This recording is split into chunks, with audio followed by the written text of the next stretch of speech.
What's up, everyone? Happy Friday. Welcome to the game on Pax8 Live, the show where we talk about all of the cybersecurity shenanigans you need to be aware of. We've got an amazing show for you today. We've got Klaus Dimmler, Chief Science Officer Pax8, joining us here in a little bit to talk about AI.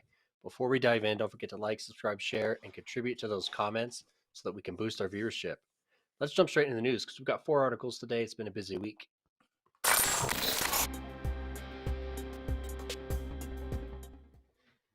What's up, Dom? It's Friday. Man, yeah. It's Friday. It's been There's that kind of news week. articles, and then I got my daily FBI bulletin, and I was like, oh, we have to add this one. So now we got 4 articles this week. It's been a busy week. Yeah, fair. Well, let's get right into it then, man. I'm at home for my last week. I head to CCF next week, so I'm excited about getting back on the road next week. This first one was one that you and I both saw on LinkedIn really early, but DoppelPaymer ransomware gang members targeted in Europol. And it came out really right after the National Cybersecurity Strategy, talking about, working with third parties, dismantling ransomware gangs, dismantling operations of finances. So we always like to lead with a win. Anything special about this one that stood out to you, Dom? DoppelPaymer's not new. They've been at this a while. There's some totals in this article that are pretty interesting if you look at it. But long story short is they moved a lot of money, and this was a huge international cooperation. I believe it was Ukraine, Germany, and there was another country I thought, nope, Ukraine and Germany. So that international cooperation is key. You see Interpol, Europol, Department of Justice, and obviously law enforcement agencies in those nations cooperating, and that's what you have to do because you have to take the entire organization apart to stop it, right? And their ability to function, you have to hit it from all angles. So they did a great job here.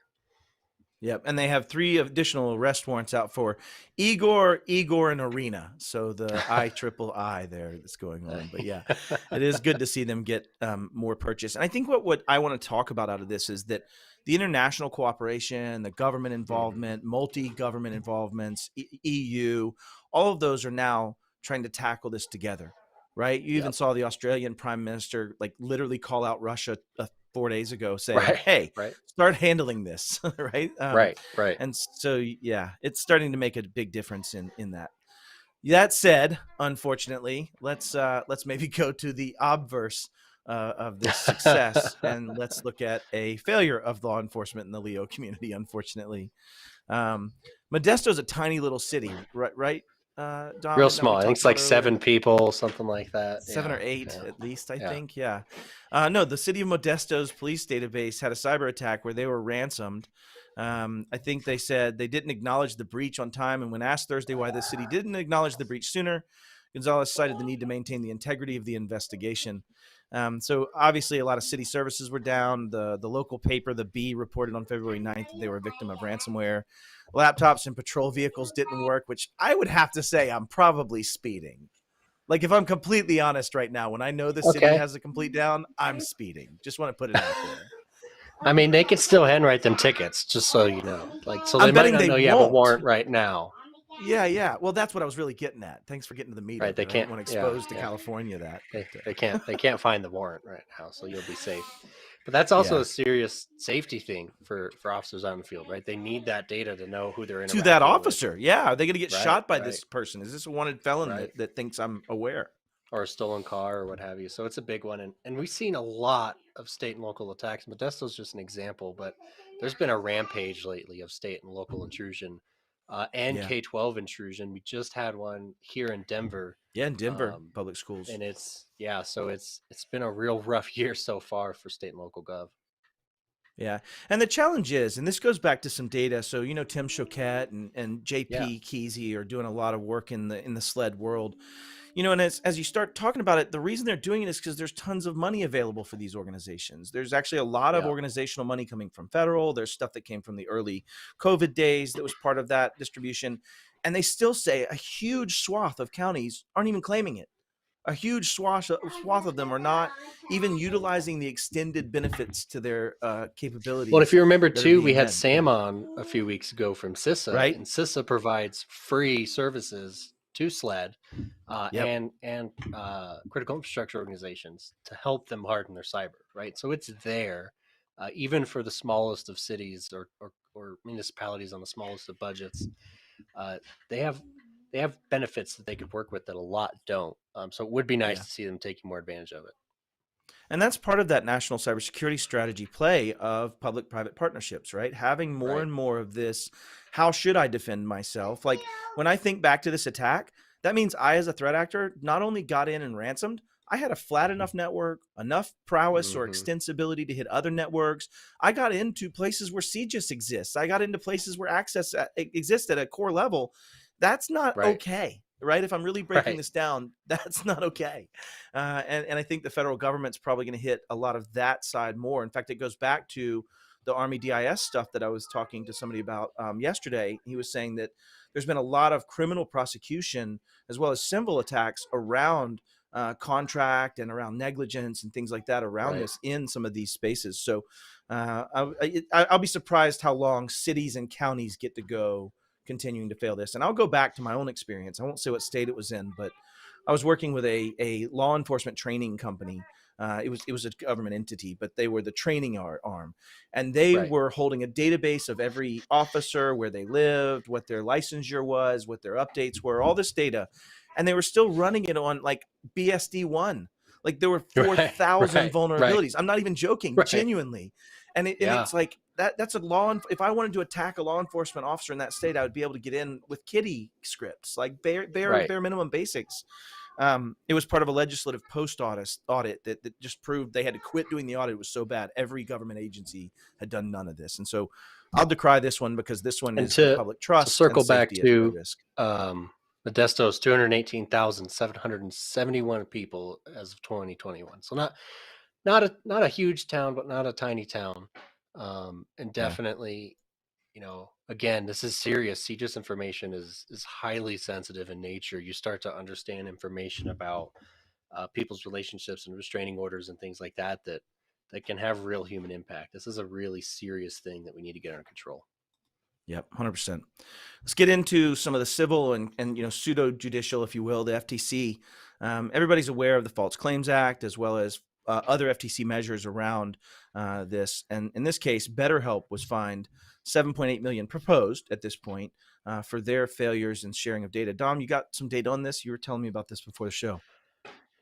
Yeah, this one grinds my gears. I don't know if this was totally on purpose, but essentially what happened is what they were doing with data certainly did not align with HIPAA, nor did it align with the privacy policy that they wrote themselves. And effectively, Meta and other advertising tracking pixels were sharing mental health and other medical related information off to social media and advertising networks as a course of business, right? Like it's just so you seek some sort of mental assistance, which you should absolutely do if you need it. And an organization like this is violating your trust and sharing that information with the likes of Google and Meta and the others that collect data. Now, this could easily be a misconfiguration, right? It's like if I've used the Meta pixel, you really have to dial it in if you want it to be dialed in. Otherwise, it collects everything. But you've got to be cognizant of this. And at the end of the day, I think from the FTC's perspective, BetterHelp lied to the people that were using their service. Yep. Well, I got two things because you just struck me on something. What if I, as a threat actor, wanted to use that data that I could harvest or pay for even directly to say, when do I attack someone at their most vulnerable? When do I know that they're already struggling with this and I have a good chance of success based on the mental distraction, failure, things to that point? So there's an aspect there. There's also an AI aspect at play here where you could say machine learning could take that data being sold by a company like Facebook and say, how do I better target my ads for this? How do I better extract money from someone in this situation based on certain key cursors or things that happen from that? So absolutely some real abuse. And I think you hit it well. When you're commercializing, you're commercializing health records at that point. It's taking and someone's suffering. Let's just be honest. Yeah, exactly. Right? Like such this and isn't such just struggling with depression or what have you. Yeah. And then they're driving ridiculous targeted ads for depression. Like that is something you can now pick in Meta to advertise. Right. You feeling depressed today? Wasn't until a few minutes ago, but now that you mention it, right? No, I tease. I'm not trying to make light of it, but the point is it's just gross. I'm with you on that. This one's gross, but it does get into a grander trend, right? The False Claims Act, which I was definitely corrected yesterday, was written in 1865, or 1863. I'm sorry, I was corrected by Sheldon Phillips. Thank you, Shell, out there, buddy. But the False Claims Act is a very old law being used to say if you lie to the U.S. government on contracts, or if you lie about contracts, there's going to be recompense for that, right? And this is kind of the concept, right? And it's a whistleblower model. So I was asking you before if you knew what the overall whistleblower numbers were for fiscal year 2023. So Dom, what do you think the overall number was for 2023 of what they paid out? 1/3. So what did they pay out to a whistleblower? So I went with 150 million in whistleblower payouts. It's 229 million. So if you back that math out, you're getting really close to $1 billion in fines. And yet we lose almost $1 trillion in cybersecurity loss. So the fines don't exceed the losses today, but they're going to have to keep driving behavior. But you are seeing it. And to put further point on that, this is actually the second of the 2 highest years in a row of this, which means it is growing. They are applying it. They stood on that stage in 2020 and in 2021 and 2022, they have executed and started suing. And I have it on pretty good authority that a lot of these 106 cases that were part of that were starting to be HIPAA applications of this, and it just hasn't surfaced yet. But you will start seeing more and more of this, one of these being proposed here for BetterHelp, but more and more. The SEC does an annual report on it. You can search it, or I'll link it. I think HIPAA is going to be a huge one in this because it's so strict in the signing of BAAs, which is a contract.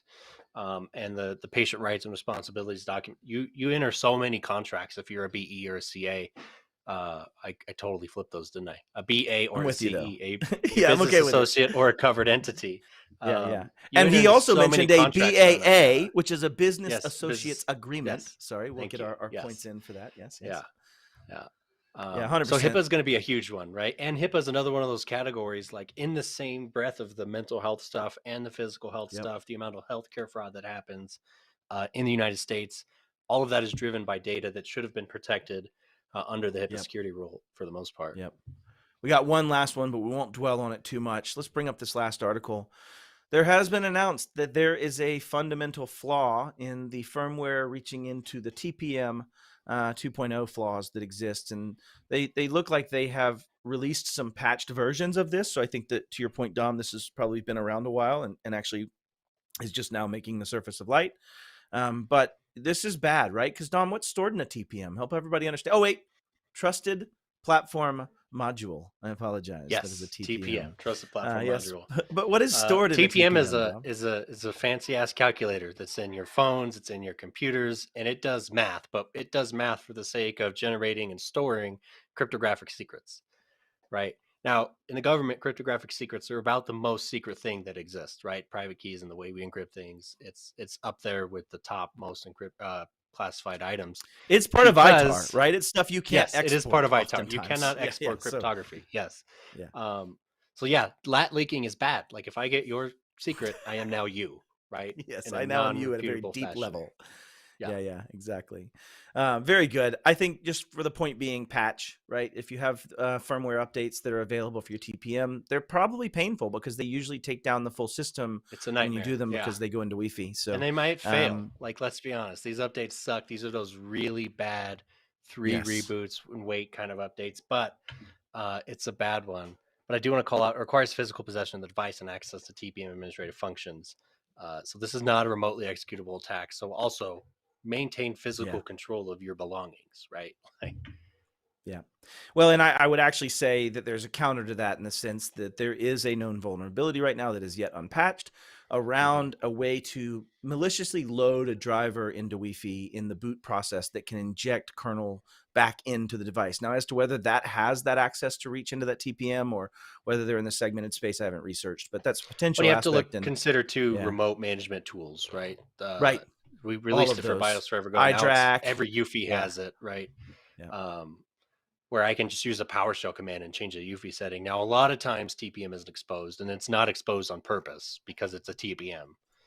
Right. But again, patch. This article does say Lenovo is the only one that issued an advisory, which is alarming because this is the TPM 2.0 spec. This is not Lenovo's this is the specification. Right. This is the science behind TPMs that they found a problem with. The other thing that I wanted to call out is we didn't do Wi-Fi. So do you want to take a stab at it, or I just tell you now I cheated and I've already Googled it? Yeah, I saw you Google. Okay, I cheated. Oh, you're gonna call me out, bro? It's like that. I heard the ducky, man. It was the ducky. It gave me I'm going to take away a point from you.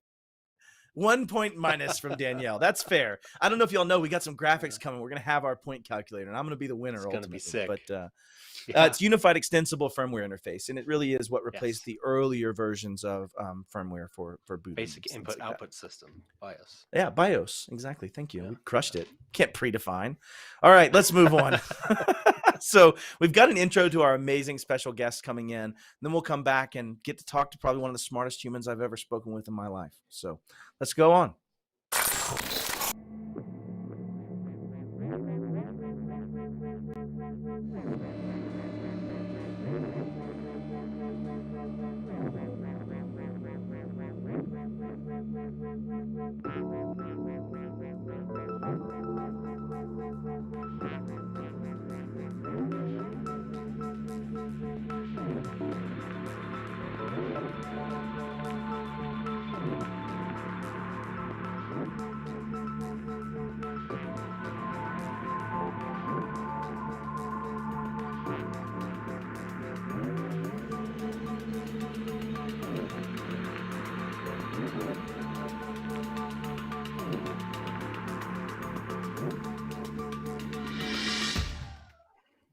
Howdy. That music had some Walking Dead vibes. I just want to interrupt and say that. That was very. I looked over my shoulder.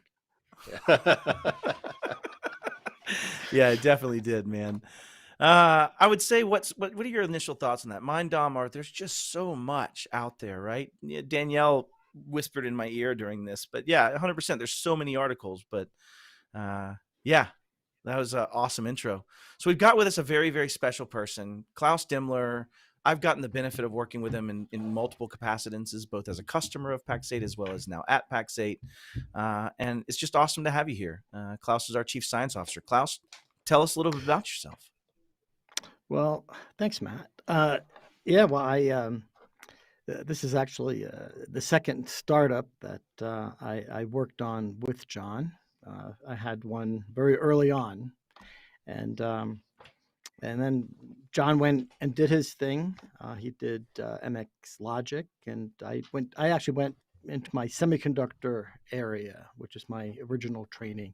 Did an RFID company. But then, we both sold our companies, and boy, about a decade ago, we got together and we thought, gosh, we should do one more. And we thought about all kinds of things, and ultimately came around to, we realized that there were a lot of cloud products around even then, but MSPs were hardly ever using them. And so we identified that as a vacuum. And that's kind of what we based Pax8 on. And since we started the company, I'm kind of the technical element. John is kind of the business element. And so over the years, I've taken on the roles that require a technical advancement, right? So and over the last decade, there have been quite a few of them. I mean, Pax8 is a very different company now than it was a decade ago. And well, the fact that I'm now focusing on AI, that's the mission of this position, is to incorporate AI into Pax8. Well, that's a signal that we're on to a new chapter, or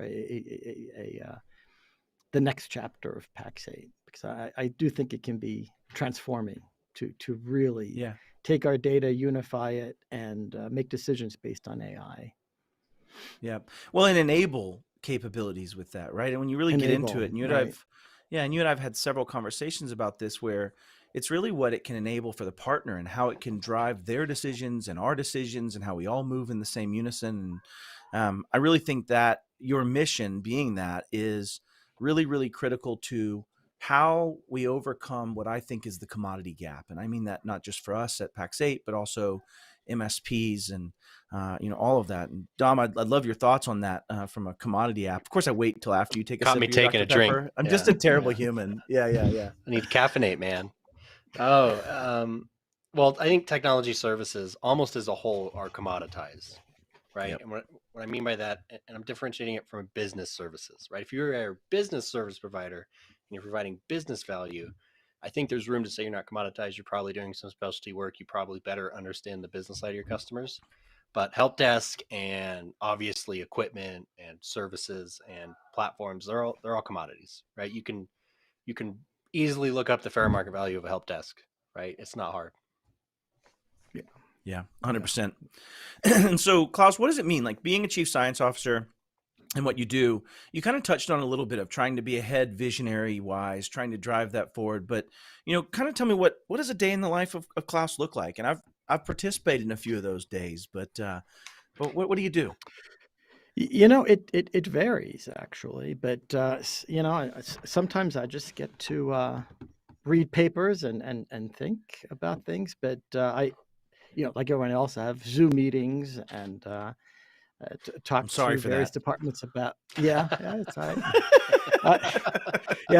I talk to various departments about what their ambitions are. Every department wants to do an AI thing, and I think that's always it's been around. I've actually been looking at AI for quite a while, but I think ChatGPT, just made people aware of where it was. And I have to say, some aspects of ChatGPT actually are a big surprise to me as well. Like these emergent capabilities that ChatGPT has. How in the world can a language model that predicts the next word reason math questions or physics questions or do chemistry or I can see how it can summarize. I can kind of see that.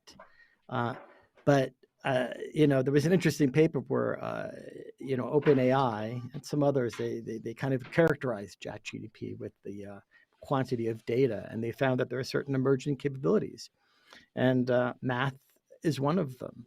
And they even asked certain even arithmetic questions, right? Like some of it is actually in the training, but they asked 2,000 questions and only 17 were actually in the training. So that means the language model learned how to add. I think that's remarkable. I would not have thought that was possible. I would have thought you needed some I other agree. kind of model. Well, And since you're it's using it, truly amazing. Yeah. It is GPT, and GPT stands for Generalized Probabilistic Theory. And so to your point, it is Wow, essentially I a didn't even know discernment that. engine or a summative engine. I didn't either, so I had to look it up. Did but you it Google is that one too? probabilistic. Okay. Yeah. I did. Yeah. My right eye was over here reading it, but this Yeah, left I eye is see. looking at Yeah. the camera. That's what I Right. have that strategy. I can Neat play trick. Google I know. without I don't have changing that eyes. going It's for me. nuts. Yeah, it's okay. It has its downsides. I walk into polls, so it's okay. Listen, so one of the things that I'd love to ask, Klaus, first off, that's fascinating. And I didn't know that, in this understanding that, yes, it is able to contextualize the understanding of what it has seen and then grow from that context into other capabilities, which is amazing. It's fascinating. It is. It is. So what are your thoughts on how AI is going to change the industry? And even right now, what are the immediate impacts, if you have it in your mind? And then what are kind of some of those future impacts that AI or machine learning in its extensibility, start to have on the MSP and our industry in general? Well, I think in the short run, people just use ChatGPT the way it is, right? You kind of go in, you ask some questions, and I think for the most part, what it does, I think it helps. It helps you get kind of a start for a thing. If you're writing a paper, I have heard some people say, "Gosh, it wrote a whole job description for me," or what have you. But or for that matter, I have experimented with like some MSP type questions, like write me a procedure for a 10-person company to migrate them from Microsoft Exchange to 365 and stuff like that. And it comes up with a pretty good answer. Although, as we know, ChatGPT cannot be trusted 100%, right? And so it does operate as a vehicle where it gives you a start, but I do think expertise still needs to look at it, make sure it's right before it goes into, let's just call it production. And I do think there is maybe a risk that, some people in the company that may not be experienced, or actually at an MSP, might say, "Oh, this is it, and I'll just execute it." So I do think because of that, I think it is important to have guidelines within a company in how it is permitted to be used, and maybe to have filters before it actually goes out and becomes soup, if you will. Fair. And then, of course, there's also the privacy concerns. Where does that data go? I actually discovered just yesterday that there is a way to opt out of data. Of them seeing your queries, seeing your questions. Yep, 100%. So I did that yesterday. I don't know how many people know about it. To me, I didn't know about it. Yeah. You didn't? Yeah. It's pretty cool. I think that's good. But they also say this, that, we may change our policy at any point in time. So they have to monetize it. Yeah, totally. Yeah, exactly. And monetization, that's another interesting one. I saw this interview with Microsoft, and there were some good questions there. Like, search engines monetize. You go to their website, you get ads. But if you ask a question, and you just get a list, where's the ad? I mean, how do you monetize it? I think that's another big question. I think there's lots of questions that this begs, actually. I actually want to lean into that one a little bit, right? Because you think about that, that's kind of mind-blowing, because I would have to So I actually do the have Bing requisite Chat research. too, because so I actually asked it to tell me about Klaus, and it I tried to do that that with with ChatGPT. It wouldn't do it.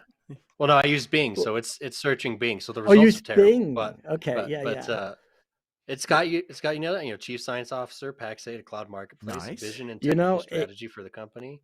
But it binged all that live, right? Yeah. I'll tell you, you have to try hard to find something where it actually answers incorrectly. I've actually seen articles found a few. where I have found a few too. I have tried hard though, and there have been questions you see in an article. It couldn't answer this, and I would go in there. In fact, this morning I came across an article that claimed that, it was one of those you've got an equation, y is equal to something, x plus whatever, and what is the where does a line that parallels that intersect the y-axis if it goes through point x, y, and z, right? And I asked it the question. It got the right answer. Sure. And I think it gets a lot of right answers, but then it can get wrong answers too. So that's maybe the biggest concern, right? Is that it could. I mean, otherwise, boy, you just make that the virtual agent. Does a pretty good job. Well, one of the things that has been interesting to me about that too is ChatGPT has done this, and Microsoft with Bing has done this, is they've tried to give it a bit of a personality. And there's a lot of famous screenshots of Bing in particular arguing and even cussing at people trying to use Bing. And it insisted to Marcus. He called somebody delusional, right? Yeah, called him delusional and insisted it was 2022. It was just die hard 2022. Right. Marcus Hutchins, that's who it was. Well, that I saw an article where someone gave ChatGPT a personality test, which I thought was a really interesting idea. Yeah. And it turns out a Myers-Briggs personality test. Yeah, exactly. ENPT. Yeah. I bet it's an INTP. I think it's intuitive. It was an oh my gosh, I'm so bad at acronyms, without looking at some notes or something. But it was an but I mean, it was introverted and empathetic, right? Oh wow. So empathetic. Huh. It was actually supposedly a very rare personality. You don't really find I'm an that ENTP, if anybody's ever curious. And it would you're not a chatbot. You're different. You're just you chat, but you're not a chatbot. I chat, and you can just pull my string, and I'll go for hours. So you have correctly identified that. I've also been accused of being a little bit robotic. So these things all have similar. Well, I don't know if you've ever tried this. I played 20. That game 20 questions where you think of something, and I played both sides of that with ChatGPT. That's very awesome. Good. And in one case, it didn't get it within 20 questions, and it asked me, well, what's your answer? And I said it was milk, and it came back and said, well, yeah, you said you misrepresented this and that. I asked, is it a natural resource? I said no. And then milk is not. It comes from cows. Yeah, that's not a natural resource. But that is a natural resource according to ChatGPT. Well, and it's I wrong, can see the unfortunately. Argument. I think it'd be incorrect. Right? Yeah, that would make my carbon fiber a natural resource in the same. But respect, I answered that question no. Chat said, Chat claimed I would have gotten that if I said called you a liar. You cheated. Has a little bit of a competitive spirit, I think. Right. That's so awesome. Oh, that's so good. Yeah. Well, one of the other things that I like that are happening right now is you know, at Pax8, there's this really magical thing happening, Klaus, and I don't know if you're aware of it, but we've got a rap battle brewing, right, with AI. And so I've heard let's about go ahead it. and show the first half of this yeah. rap battle, and then we'll Yeah. see the response from the second half, which I know Dom might be part of. So last week's guest decided to challenge Dom to a rap battle. Let's see it. So, you know, with all this hype with GPT-3 and AI, what you're going to see is a lot of content flooding onto the internet that's AI generated. It could be marketing content, white papers, code. You know, one thing is for sure, we're just at the beginning, in this disruption is going to change a lot of things. I'm looking at it purely through a business lens, but you know, you want to write a new song.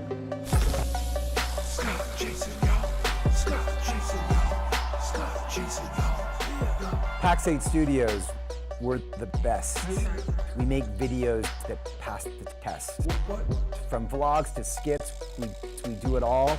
Our content will make you stand tall. Pax8 Studios, we're the best. We make videos that pass the test. Our cameras and our mic, we make videos that are dynamite. Pax8, we're the team, bringing you the best in dream. With our passion and our heart, Pax8, we make videos that are art.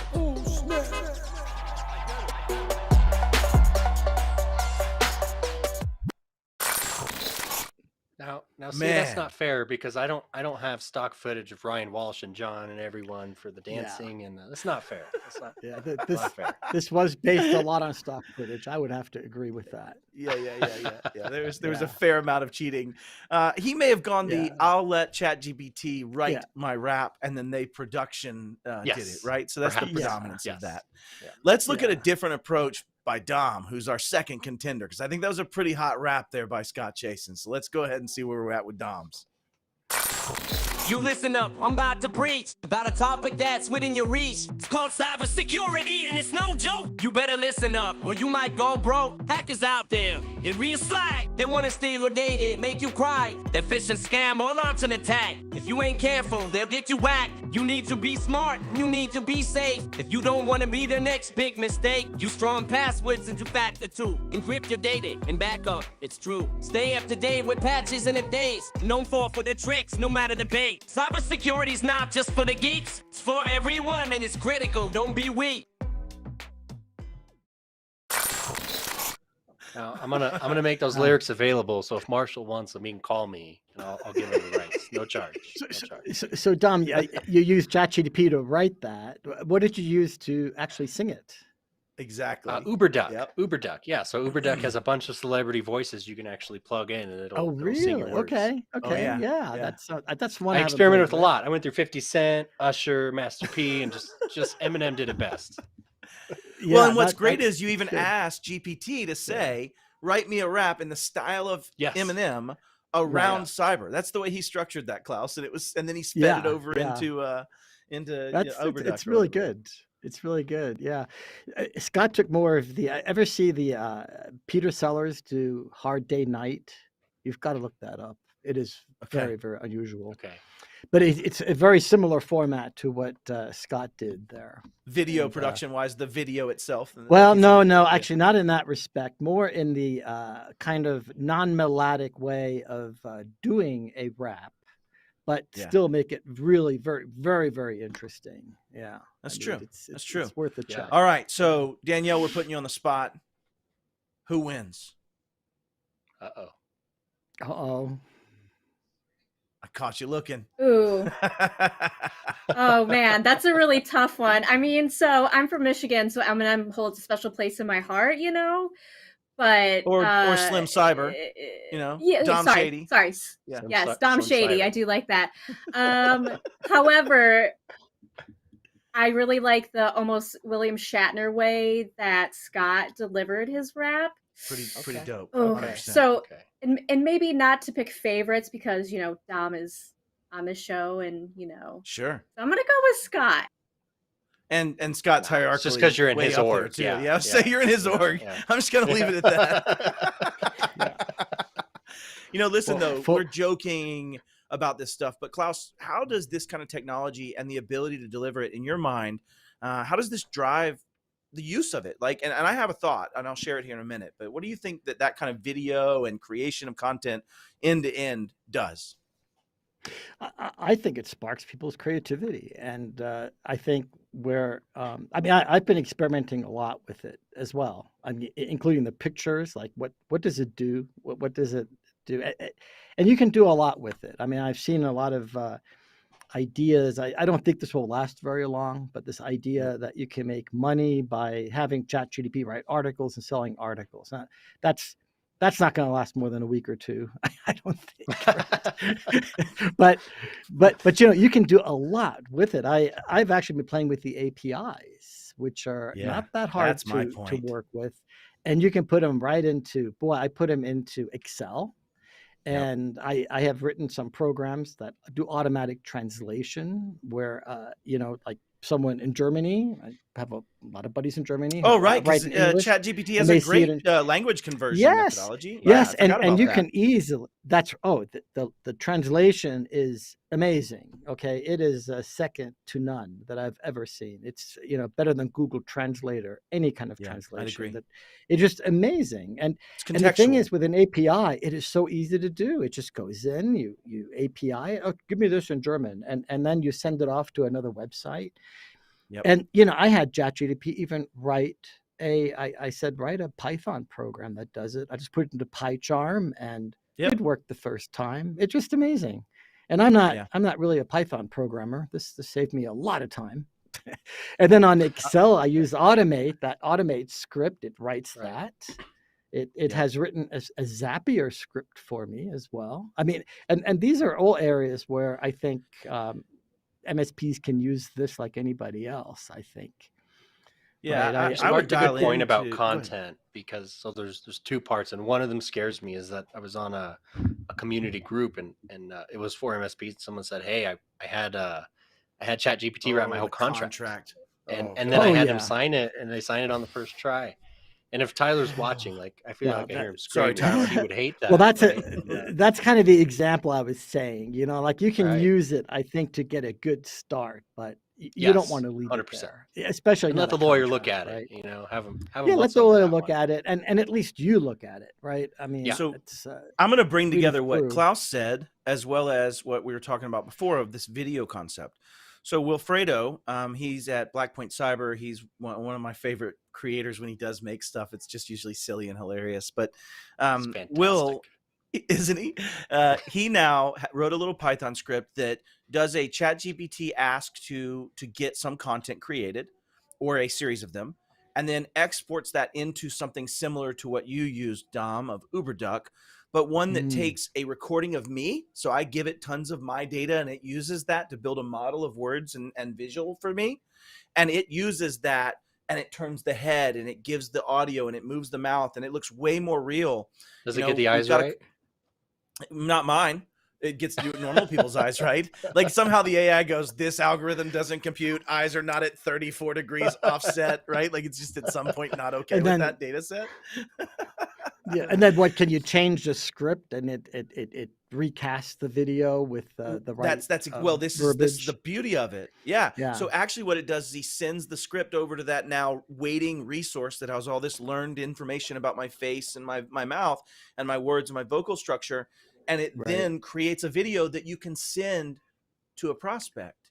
And this one actually looks really good and really real. And so you could come up with a method to scrape OSINT about Dom, learn about Dom, send data through ChatGPT about what you might want to say about that, send it over to me to record it, and then send it over. And the point is, people are okay with Dom's avatar showing up on screen. At what point does that me become a me that everybody's okay with? I know they do. It's hilarious. I love it, though. Yeah. Dude, I'm so fun with it. It's so good. But the point being, there is this understanding of people may be more okay with created content like that when it has some of that data, but there's also a lot of room for automation and even abuse if you take that to a different aspect of that, right? Where now CEO impersonation, where if somebody wanted to make a mat, how hard would it be to feed it a lot of my video? There's about 4 billion hours out there of it, right? So anyways, just interesting pieces from a use case perspective. Deep fake squared, right? It actually takes that to a whole new level. It really does. I saw a really interesting application where this was Osaka University was doing this, and they were taking MRI images as training data, MRI images while somebody was looking at a picture. Yeah. And then in the training, I saw this. They had so people. Good. Did you see it? That is amazing. With some more development, you could make a movie about your dreams, right? Well, I cut you off for my audience. I wonder what I dreamt. Yeah, I cut you off about my audience on this, but what that research did was they had someone, as Klaus was saying, doing MRIs where they were watching the activity of the brain. They then extrapolated through machine learning what that picture might have been, because they were recording the outputs when they knew the video data, so they could train the AI logic to understand this brainwave means it's probably a blue dot here. And they got eerily close. I mean, the imagery they were able to pull out of it looked a lot like the castle. I think at one point, dark clouds looked like something more ominous coming at you instead of dark clouds, but it was That's very terrifying. Good. Yeah, it was a very good like thing, a Minority Report. Right. Knockoff.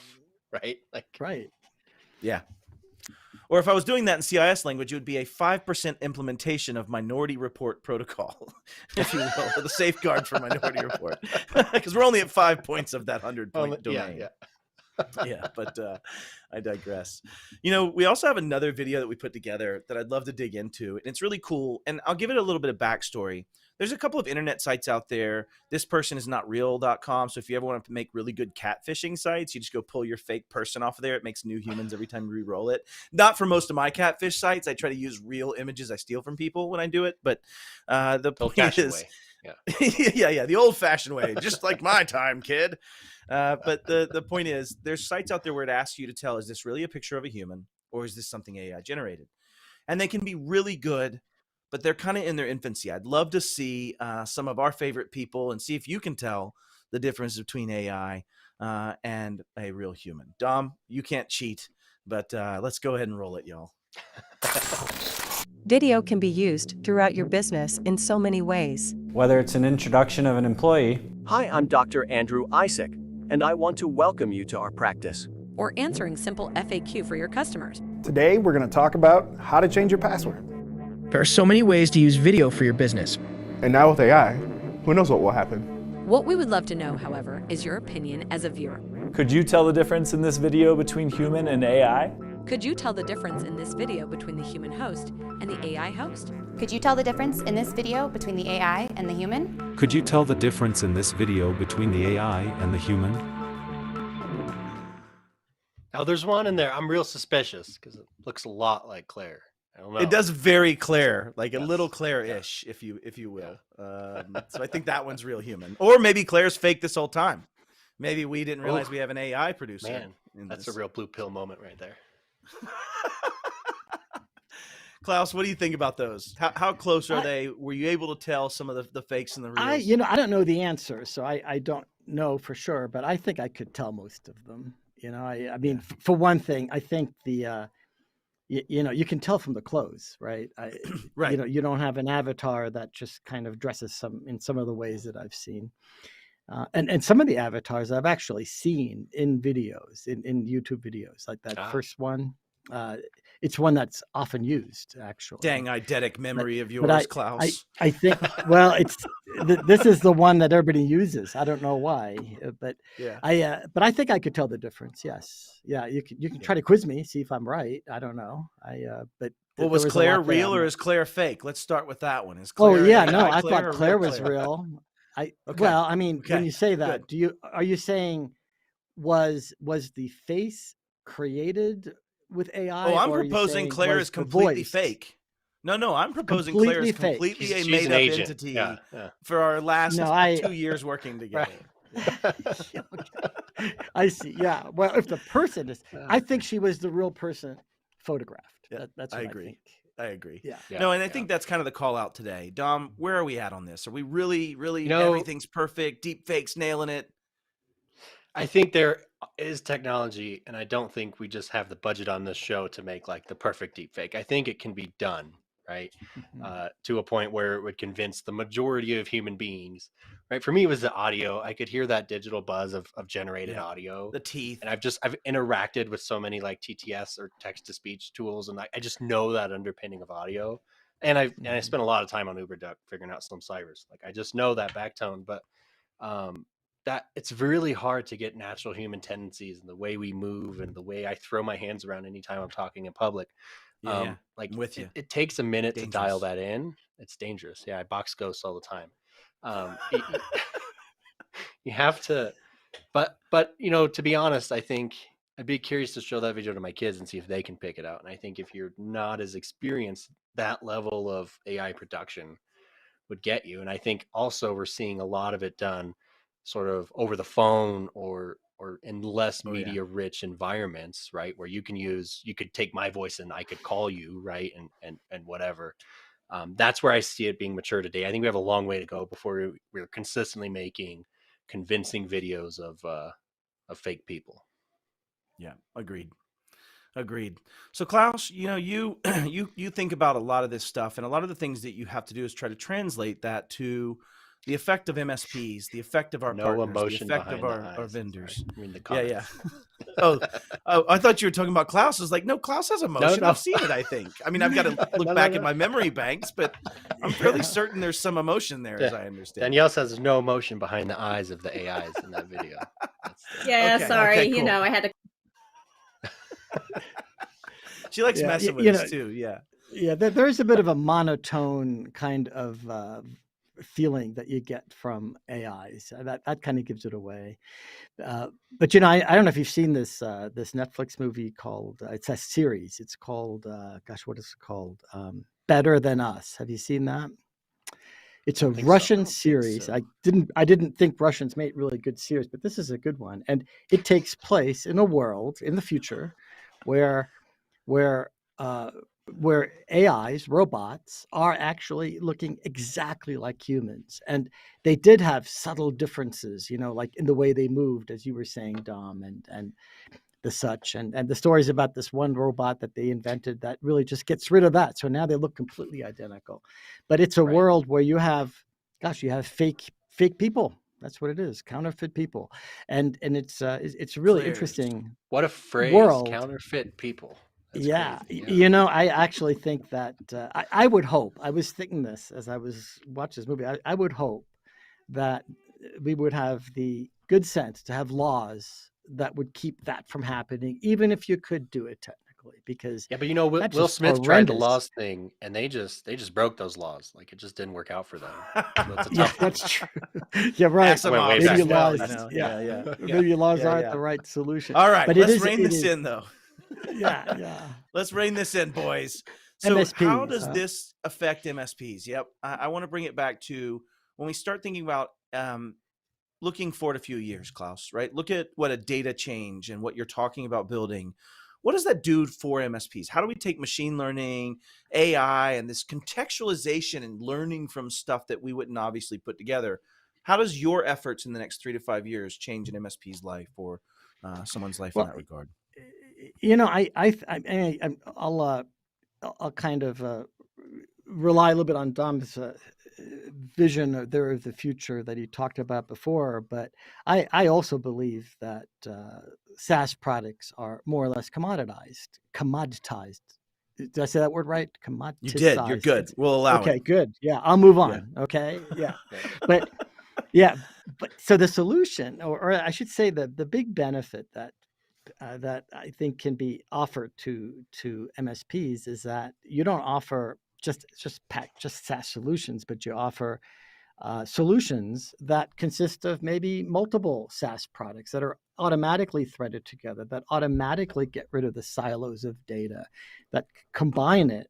And then once you combine it, the AI can really bring out a lot of insight. So I see a future where Pax8 can deliver an AI product to a partner where they can get insights about their partners, about their business. And I also think the end-to-end delivery is important. This idea, and I think AI could play a role there as well. But this idea that a customer within a company that they're managing orders from a customer portal of sorts, that it goes into this engine that kind of puts the whole solution together and then delivers it to the endpoint where it's supposed to be. And then along the way, deposits all the administrative information and all the databases that MSPs wanted to be in. And right now, that's just a lot of work there. I mean, and it applies to a lot of industries, right? It's the tracking. It's the, when I do this, I should record it and have a transaction here and there, one for, for different purposes. I think all of that can be automated. And, today you have to kind of do it algorithmically. I think this is where AI comes in. It can learn how that business does it and automate it doing it. And boy, ChatGPT is awfully close to already doing that almost. It's just amazing what you can do. If you think about those implications of that, when I take this forward, imagine it where you can actually, to your point, learn about a business and its flow, how an MSP orders, how an MSP functions. Right. Does the technician order or does the procurement person? Right. And how do they do? And some of that learning could even tie into automatic policy changes and updates or automatic remediation of failures in policy where if things like that. I think there's a lot of that learning that can be applied around that big data space. But also, even when you look at that next logical buying decision, or what are the things or phases that a company goes through of utilization, think about what you could discern from someone's usage of Microsoft products as a scale of how efficient they are as a business and those kind of things. So I definitely agree with that. There's just so much extra space in that before. Yeah. And even to the extent that AI can give you insights, maybe it can tell you what other products, if you had this or that product, you could get deeper insights, right? So it is, exactly. I wouldn't even call that advertising. I would call that constructive advice, right? And I'll tie this into something logical, right? Here's a great example. I'll give you a great example of this.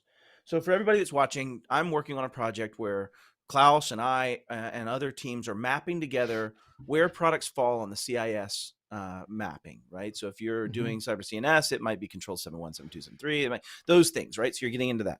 But I have to do a lot of work and I have to do a lot of deep diving into the contextual parts of what a platform does, breaking through marketing speak. And so you know what I've been using, Klaus? And I've found it to be wrong some, but I asked that question first to GPT and say, hey, does Sentinel-1 allow for management of removable devices and this from a scanning perspective?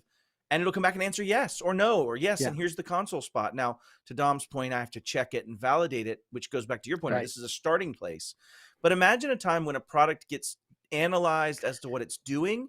And then as they add a feature, it automatically updates the control it's mapped to. It automatically ties in because contextually it's doing that function. That's the kind of stuff I think that's possible. Right. And I think what you're talking about is really how a lot of AI was done in the past versus the way it's done now. Machine learning has always been an ingredient, right? It's always been thought, gosh, you also need a lot of algorithmic learning. And sure, algorithmic. Teaching it to learn is a big part of the work. Right. It is. It is very predictable, but there is a lot of work and you've got to anticipate everything, right? And if you don't anticipate it, it just doesn't do it right. With machine learning, and this is the amazing thing that I think comes out of ChatGPT, that it appears to know more than you would expect it to, right? I mean, it is remarkable. It's almost, we talk about narrow intelligence versus general intelligence. ChatGPT, it's certainly not conscious, but I would say it is the closest thing I've ever seen to general intelligence. This idea that it can answer everything. And if it didn't keep on telling you it was an AI, I think it could pass a Turing test. I really do. I mean, as it is, it really can't, because every time when you say, well, how was your day? It'll answer, well, I'm an AI. I don't really have a day, right? I mean, that's a giveaway. You've got to teach it to lie a little bit. You're already breaking Asimov's rules. You're killing me, Klaus. You can't take away those protections. It's not allowed to lie and be deceitful. You're right. It's not allowed to. No, it is. I think it is allowed to lie. It just can't kill, right? I think Well, that's the you know, we always like to start and have a slippery slope, Klaus. So we'll start with Okay, lying, that's and then true. we'll move on to Yeah, killing let's eventually. just But yeah. Right. we got to have some ground to give up. You know what I mean? Yeah. All right. Yeah, So, that's right. well, you know, I think we're at a stage where there really isn't a huge impact today. This is really a lot of theory, a lot of interesting stuff coming out, a lot of crutches and assistance and interesting ways to be faster. And I think, you know, I leave ChatGPT up all day, every day now. I've used it every do day too. of the I do last few too. months. But And I I think have to that's what say, it is today. I do find there are times when a Google search is a better thing than ChatGPT. You know, so Agreed. they're both different, right? But I also leave it up, and I totally agree with your evaluation that this is kind of a beginning. It's a good thing to kind of look at and understand and play with, but it is certainly it's not yet really ready for like total prime time for it to really put in the center of your business, right? Exactly. So it's a tool, just like everything. It is not the answer. But I will say, while I've got you, and I think we've pretty well beat GPT to death, but while I've got you, what are your thoughts on quantum technology, right? Some of these other forward-thinking things. Like, what's on your brain right now around some of those things? Well, you know, I mean, obviously, you know, as far as Pax8 is concerned, it'll be a little while before we get into quantum apps. I think we'll probably get into vertical apps and a whole bunch of other stuff before quantum. But having said that, I think it is definitely the next big frontier of technology. It's got a ways to go. I mean, but I don't know if you've ever played, IBM. You can actually go into the IBM site and you can actually play with a quantum computer. You can actually program it. And I've played with it, and you could put like, what is it? Peter, what's his name? What am I thinking of? It's the Watson? the algorithm. No. I'm thinking of the algorithm that lets you defactor on a quantum computer. It's a total mind not break Asimov, right now, but yeah, you were. But anyways, the point being, using the a point new is, type of math to do large numbers and primes factoring, and things like that. I mean, it is it is a testament to mankind that it is possible to put something into this lowest energy state and actually use it for computing. It's just remarkable. And there are many different ways of doing it, and they're all remarkable. And the industry has also built a whole bunch of software layers over it. And, I think it's just amazing what people have done. But, the problem is it is unreliable in the sense that, the size of the computation you can make depends upon how long things stay in excited states, how long the quantum qubit entanglement lasts. must maintain, right? You have to keep that quantum entanglement. And you've got to do everything you're doing within that time span. And that's the big challenge, right? And even there's been a lot of work. And the programming is a whole new world, right? This is not like standard computer programming. This is about as close as literally, you've got to kind of put things into it is such a strange idea that, in this state, every answer exists and you somehow have to come up with an algorithm that eliminates all the answers except for the one that is correct. And you can't look at it or look at any intermediary equations until after you have done that, because otherwise you just get you get every answer possible back, right? Or a random answer, right? Yeah, which is amazing. It requires a whole new thinking. And if you ever look at these algorithms that people use for Shor, that's what I'm thinking, is Peter Shor's algorithm is for defactoring, right? But they also have applications for sorting and for. I've even seen some that actually try to bring AI into it. It's real interesting stuff.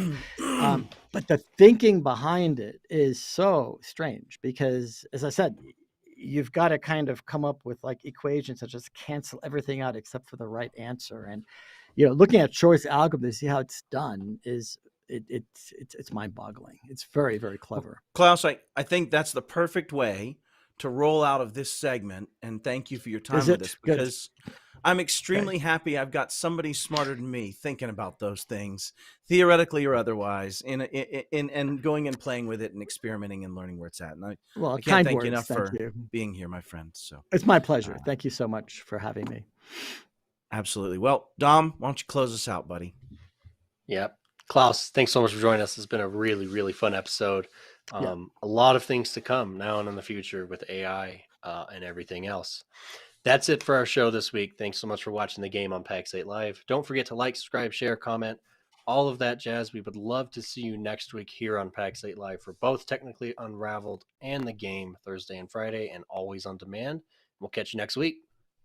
And if you have not signed up for Beyond, what is wrong with you? Oh, damn, I always forget. Sorry, Jen. Sign up for Beyond. Pax8beyond.com.